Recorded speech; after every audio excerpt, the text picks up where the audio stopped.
Bienvenue dans le podcast Trends Bourse avec un regard sur l'actualité économique et vos investissements par Gaël Poncelet, journaliste chez Canal Z, et Guy Legrand, journaliste chez Trends Tendance. Ce podcast vous est présenté avec le précieux soutien de ING.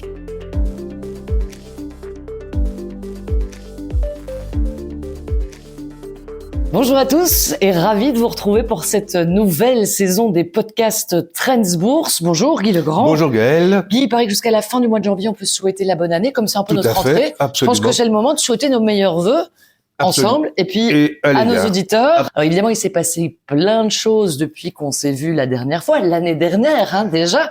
C'était il y a un petit temps.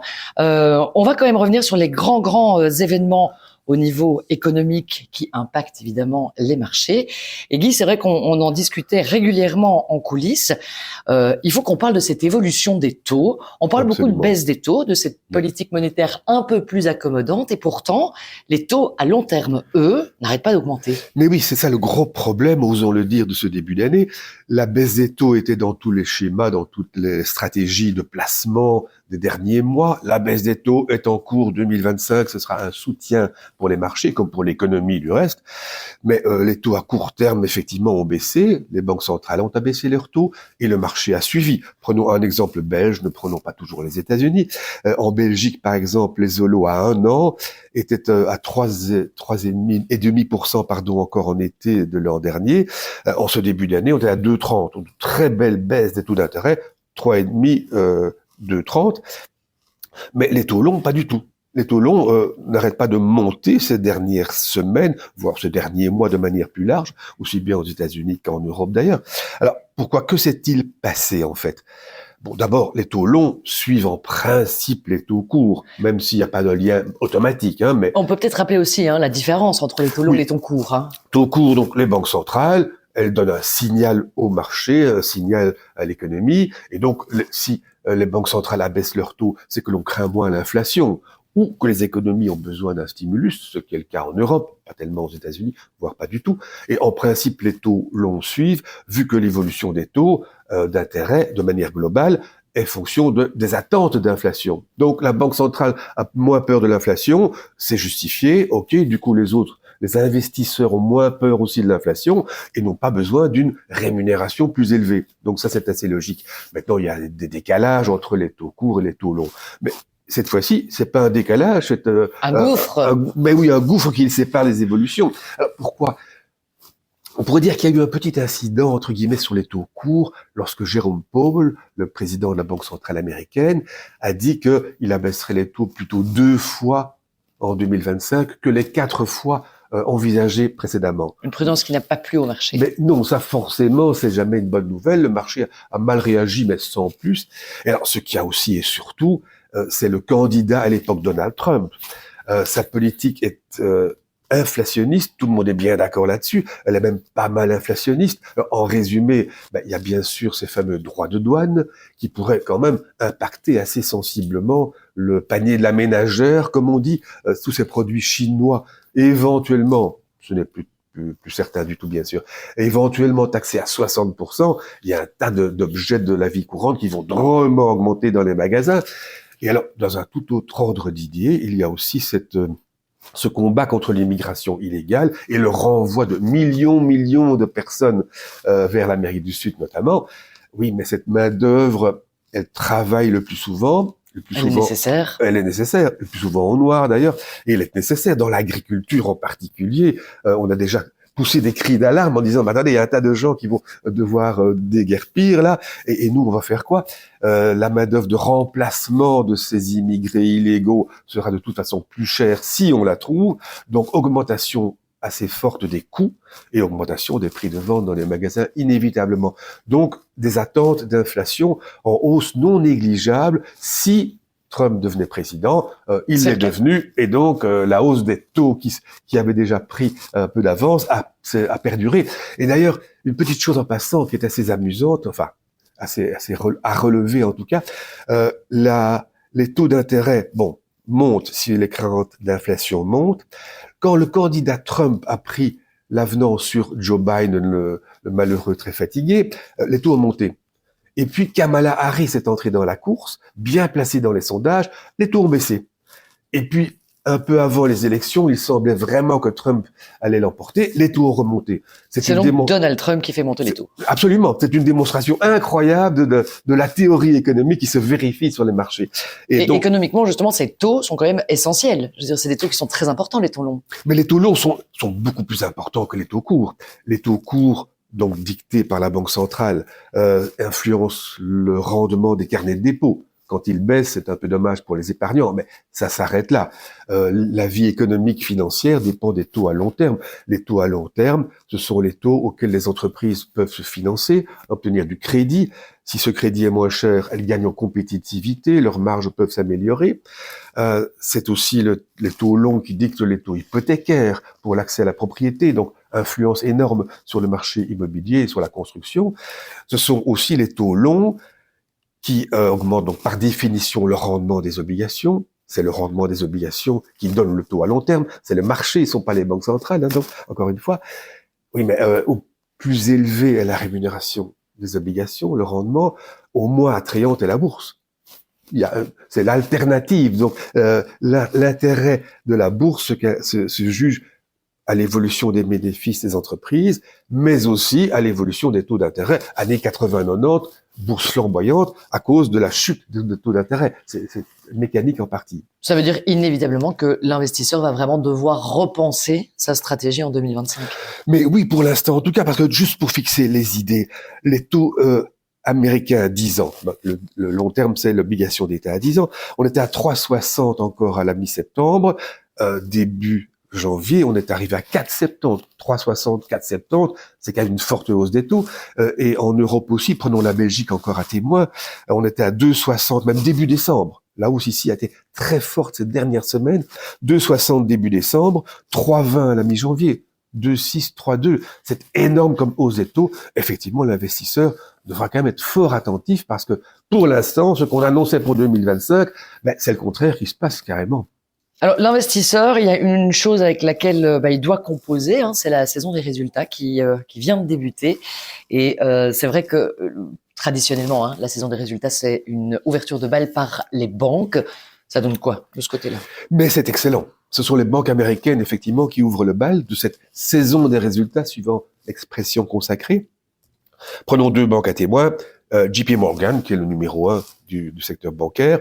Le 4e trimestre s'est achevé sur un bénéfice en hausse de 50%. 50% à un an d'écart. Moitié plus, c'est quand même pas vilain du tout, c'est même assez remarquable. Et ceci sur un revenue, comme ils disent là-bas.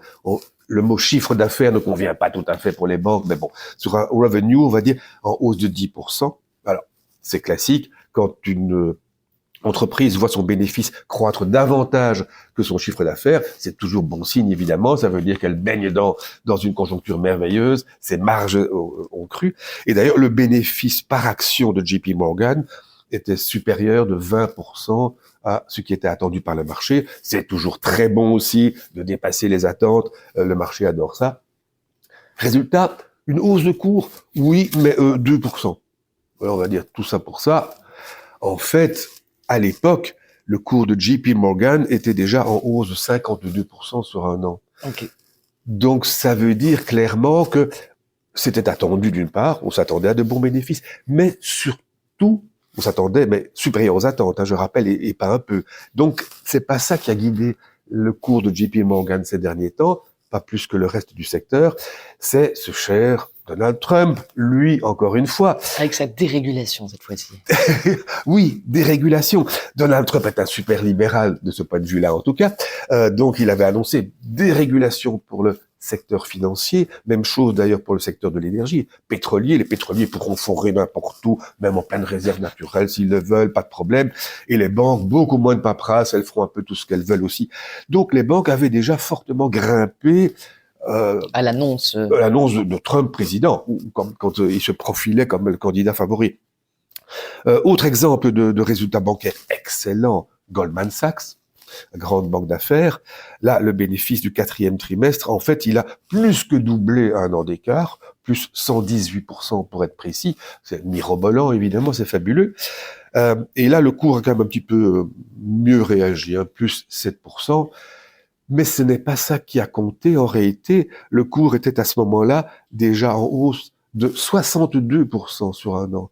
Donc, même scénario qu'avec JP Morgan, les banques ont vu le marché applaudir à leurs résultats, mais outre que ces résultats étaient visiblement attendus, et le fait qu'il soit ici aussi encore très supérieur aux attentes, ça n'a pas joué plus que ça. C'est ce cher Donald Trump qui avait fait monter les banques depuis de longs mois déjà.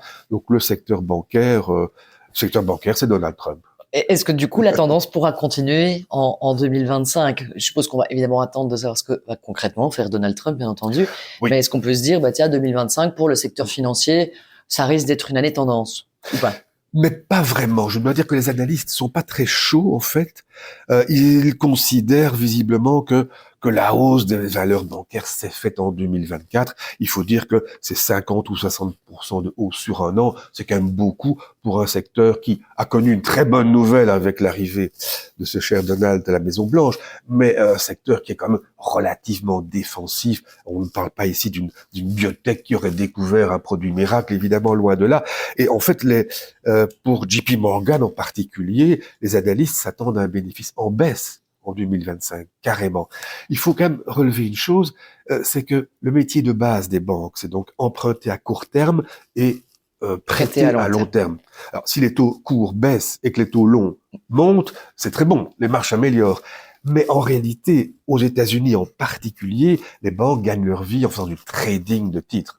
C'est le trading d'obligations qui a permis à JP Morgan d'avoir de si bons résultats. Donc, le point de vue fondamental de l'évolution des taux d'intérêt, ça ne joue pas tellement. Et encore une fois, elles ont tellement monté déjà. Donc, JP Morgan, on s'attend à ce que le cours ne monte même pas. L'objectif de cours des analystes est semblable en moyenne au cours actuel. Donc, c'est pas le cas pour Goldman Sachs. Son bénéfice pourrait grimper de l'ordre de 20%. Et là, les analystes sont plutôt à l'achat. Mais donc, pas d'enthousiasme délirant sur les valeurs financières et bancaires, en tout cas. La finance, pas tendance en 2025. Par contre, je me demandais, par hasard, on sait jamais, si le luxe ne pourrait pas faire un retour en force en 2025, puisque on l'a vu ici il y a quelques jours, la semaine passée, LVMH entre autres, qui a bondi en bourse, alors que c'est vrai que j'ai l'impression que beaucoup d'analystes condamnaient un peu le secteur du luxe au vu du contexte économique mondial actuel, entre autres avec la Chine. Et du passé récent du secteur du luxe, qui a beaucoup souffert en Chine en particulier. En fait, ces dernières années déjà, alors que le luxe était considéré comme à la fois défensif et de croissance, ça c'est vraiment la merveille du monde, ces dernières années, avec la décroissance en Chine, enfin la décroissance des achats, de forte baisse des achats chinois, alors que les Chinois, c'est eux qui faisaient la croissance du secteur du luxe dans une large mesure ces dernières années. Prenons chez moi LVMH à témoin, numéro 1 mondial. En octobre, il annonce ses résultats du 3e trimestre, chiffre d'affaires en baisse de 4%. Alors, un chiffre d'affaires en baisse dans le secteur du luxe, c'est un truc qu'on voit pas souvent, qu'on n'a pas vu depuis très longtemps. Donc, gros coup de froid sur les marchés, sur LVMH et le reste. La bourse baisse un sacré, pas mal de pourcents. Alors, bon, dans l'ensemble, par rapport au cours d'il y a quelques années, toutes les valeurs de luxe sont encore en hausse, sauf Kering, qui est au 36e dessous. Mais bon, LVMH, maintenant, la semaine passée, par contre, plus 7%. Et Kering, le naufragé, plus 6,5%. Que se passe-t-il? Encore Donald Trump? Ce n'est pas Donald Trump, mais non, pas du tout. C'est Richemont. Le Suisse Richemont, dont le cours a augmenté de 18% la semaine dernière. Alors, on s'est dit, il se passe vraiment quelque chose. Ben oui, bien sûr. Richemont a annoncé des résultats pour le 4e trimestre 24, donc ils sont vraiment très bons. Le marché craignait un petit recul du chiffre d'affaires sous l'influence de l'Asie. L'Asie recule de 7% en effet, qui s'appelle quand même limiter les dégâts. Le trimestre précédent, LVMH, l'Asie, c'était moins 16%. Donc moins 7, bon, allez. Ça pourrait être pire. Mais plus 19% du chiffre d'affaires en Europe, plus 22 États-Unis, donc au total, plus 10%. On craignait une baisse, un petit repli, plus 10. C'est merveilleux. Alors on n'a pas encore tous les détails là-dessus, mais donc le marché se dit, après tout, tout va très bien pour Richemont. Parenthèse quand même, qui est Richemont? Richemont est un groupe suisse, en principe, mais contrôlé par la famille sud-africaine Rupert. Alors Richemont, on va dire, c'est Cartier, c'est Van Cleef et Arpels notamment. C'est la moitié des montres de luxe dans le monde, les Suisses. Enfin, la moitié, c'est Richemont. Richemont, c'est Montblanc aussi. Montblanc qui, contrairement à ce que beaucoup de gens pensent, n'est pas une marque suisse, mais allemande, qui est basée à Hambourg. Et alors, c'est aussi Delvaux, notre ex-Delvaux national, ou encore national, dirons-nous. Donc, Richemont. Alors, Richemont. Ça veut dire que on reprend, parce que Richemont réussit, le luxe reprend à la hausse pour tout le monde, ou c'est vraiment juste un effet temporaire? Non, en général, quand quelqu'un dans un secteur annonce de très bons résultats, le cours de son action monte, et le cours des autres monte aussi par sympathie. Mais bon, par sympathie, on se dit, bon, si ça marche pour lui, ça doit marcher pour les autres aussi. Enfin, on attend de voir. Richemont, plus 18%, LVMH, plus 7%. Sur la c'est pas pareil. Donc, c'est pas tout à fait ça. On attend avec impatience le résultat des autres valeurs de luxe, des autres groupes. LVMH, ce sera le 28 janvier. Donc, pour l'instant, on se dit, ça a l'air d'aller mieux, c'est peut-être pas mal. On peut peut-être se remettre sur les valeurs de luxe, dont le cours également baisse, encore sensible sur les sommets précédents. Donc, elles sont un peu moins chères. Mais on va peut-être un peu attendre une confirmation. Donc, le marché est en pause, attente pour cette semaine, jusqu'à la semaine prochaine, pour le secteur du luxe. Il y a un peu l'effet d'annonce, là, pour le coup, sur le secteur du luxe. Tout à fait. On va pas changer une méthode qui gagne, hein, Guy. C'est vrai qu'on terminait chaque podcast avec la leçon du jour. Quelle leçon on pourrait retenir cette semaine? J'ai déjà franchement l'impression que tout est dans la stratégie, là, pour le moment. Oui, la stratégie, et encore une fois, je dirais, les taux, il n'y a rien à faire, mais vraiment ce début d'année marqué par une hausse non négligeable des taux à long terme, ça c'est vraiment la chose que l'investisseur doit absolument surveiller, parce que, rappelons-le, enfin j'ai évoqué les années 60 et 90, fabuleuse hausse. La hausse des taux, enfin l'évolution plutôt des taux d'intérêt est un déterminant considérable pour la bourse. Bien sûr, lorsqu'on examine les entreprises à titre individuel, on s'intéresse à l'évolution de leurs bénéfices. Et à court terme, c'est ça qui compte aussi. Mais sur longue période, voire même à moyen terme, voire peut-être pour quelques mois aujourd'hui, avec une telle évolution, les taux d'intérêt pèsent très très lourd. Donc dans un portefeuille axé sur le long terme, l'évolution des taux pèse autant que l'évolution des bénéfices, estiment les économistes en général, ou les stratégistes plutôt, et a fortiori, lorsque ça se déroule pas comme prévu, ben ça doit vraiment être le point d'attention des investisseurs. Ça, c'est aujourd'hui incontournable. Qu'est-ce qui va se passer? Voyons ça de très près, suivons ça de très près. D'autant qu'il y a quand même peu de chances que ces taux partent à la baisse en 2025. Mais il y a pas mal d'arguments, et je voyais un commentaire d'une maison, d'une banque, disant, attention, certains conseillent l'achat d'obligations d'État, par exemple. Ben non, les taux d'intérêt risquent de ne pas baisser, en particulier pour les obligations de l'État. Vu que tous les États sont très endettés, ils vont devoir émettre énormément d'obligations. Alors, quand on émet beaucoup et que la demande des investisseurs ne suit pas, les taux doivent monter. C'est mécanique. Donc, oui, non, effectivement, cette évolution des taux d'intérêt est la préoccupation de ce début d'année. Voilà donc pour les investisseurs, les taux d'intérêt au cœur de la stratégie de 2025. Guy, c'était un plaisir de vous retrouver. Un plaisir partagé. Cette nouvelle saison de podcast, on se retrouve dans 15 jours pour une nouvelle série de conseils et de tendances. À très bientôt. Nous écoutons maintenant l'intervention d'un expert en investissement de ING avec son analyse de la situation économique actuelle.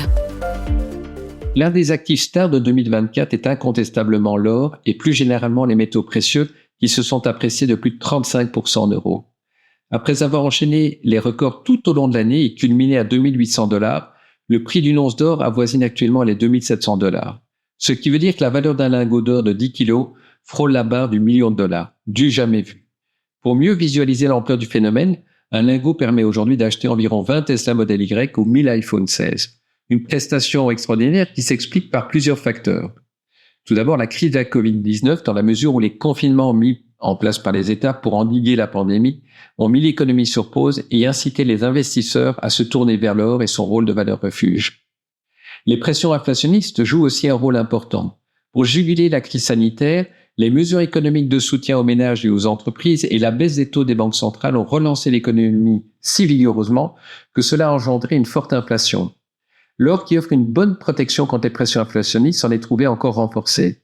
Même si l'inflation s'est finalement atténuée en 2024, les prix de nombreux produits et matières premières ne sont pas revenus à leur niveau d'avant-crise et n'y reviendront probablement pas. Cette situation constitue donc toujours un terreau fertile pour l'or, d'autant que le retour de Donald Trump à la Maison-Blanche laisse entrevoir la mise en œuvre de politiques susceptibles de générer de nouvelles pressions inflationnistes. Un autre facteur important pour l'or, c'est la dette. Comme de nombreuses économies développées sont confrontées à un endettement problématique qui met à mal le financement de leurs politiques publiques et sape le statut de valeur refuge de leurs emprunts d'État, il est tentant pour les gouvernements concernés de mener des politiques un peu inflationnistes, car l'inflation a pour effet de réduire le poids réel de la dette. L'or est aussi influencé par les taux d'intérêt. Le métal précieux est bien orienté lorsque les banques centrales sont engagées, comme c'est le cas actuellement, dans un cycle de baisse de taux. Comme l'or ne rapporte pas d'intérêt et ne distribue pas de dividendes, il est moins concurrencé par les obligations lorsque leur rendement se tasse ou les actions lorsque le rendement de leurs dividendes s'atténue. Les tensions géopolitiques et les conflits comme ceux observés en Ukraine et au Moyen-Orient contribuent aussi à l'attrait de l'or. Les sanctions économiques imposées par les pays occidentaux à la Russie ont en effet poussé de nombreux pays à diversifier leurs réserves en misant davantage sur l'or afin de réduire leur exposition au dollar US et se soustraire à l'influence américaine. On pense en particulier aux banques centrales des pays BRICS, Brésil, Russie, Inde, Chine et Afrique du Sud. Elles ont acheté plus de 2500 tonnes ces 3 dernières années, des volumes jamais observés jusque-là. Lorsque l'on sait que la production annuelle des mines d'or oscille autour des 2000 tonnes, on mesure mieux l'énorme impact des banques centrales sur le marché.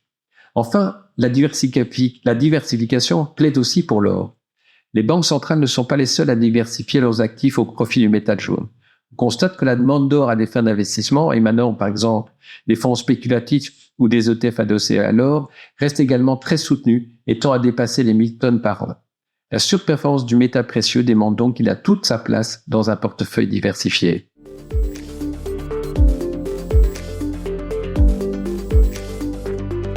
Voilà pour cet épisode du podcast Trends Bourse.